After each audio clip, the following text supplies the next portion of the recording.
이재명 대표와 절친입니다. 누구보다도 가깝습니다. 그리고 2020년대 이재명 대표의 모친께서 돌아가셨는데 그때도 상가에 방문 다녀온 것을 자랑삼아 이 헌재 관계자들한테 얘기할 정도로 굉장히 가까운 사이입니다. 거기에 대한 적절한 해명을 하지 못하면은 헌재의 결정에 대해서 또 국민들이 동의하지 않을 가능성이 있습니다. 만약 제가 주장한 내용이 사실이라면은 문영배 소장은 최소한 기피를 해야 된다. 재판 기피를 해야 된다. 저는 그렇게 생각하고 있습니다.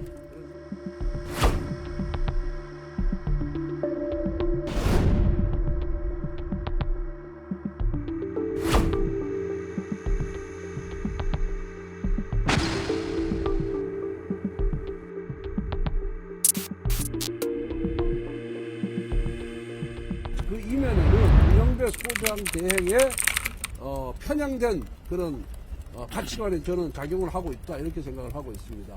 이재명 대표와 절친입니다. 누구보다도 가깝습니다.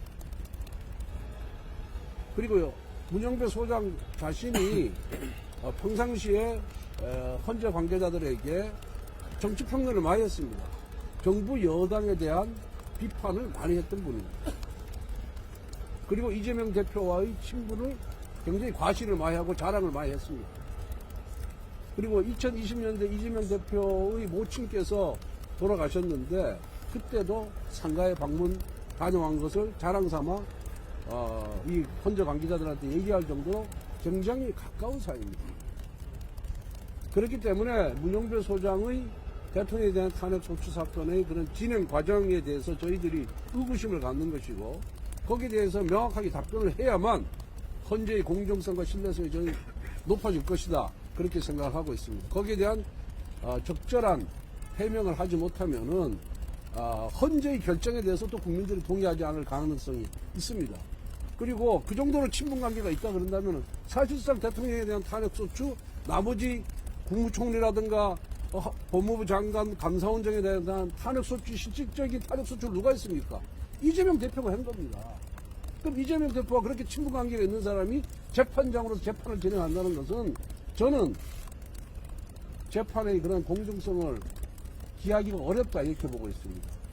만약 제가 주장한 내용이 사실이라면은 문영배 소장은 최소한 기피를 해야 된다. 재판 기피를 해야 된다.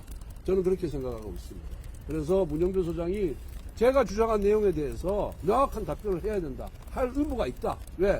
헌재의 명예를 위해서, 헌재의 재판의 공정성과 신뢰성을 담보하기 위해서 명백히 그 부분에 대해서는 자기 입장을 내야 된다. 저는 그렇게 생각을 하고 있습니다.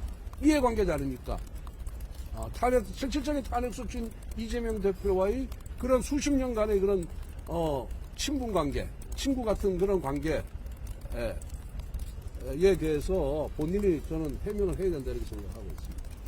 오늘 이 점에 대해서 소장 대행을 만날 수 있다면 이걸 직접 한번 물어보려고 그랬었던 것이고 만약 만나지 못한다면은 사무처장을 통해서 대리 답변을 들으려고 오늘 이 자리에 왔던 것입니다. 다시 한번 헌재에 촉구합니다.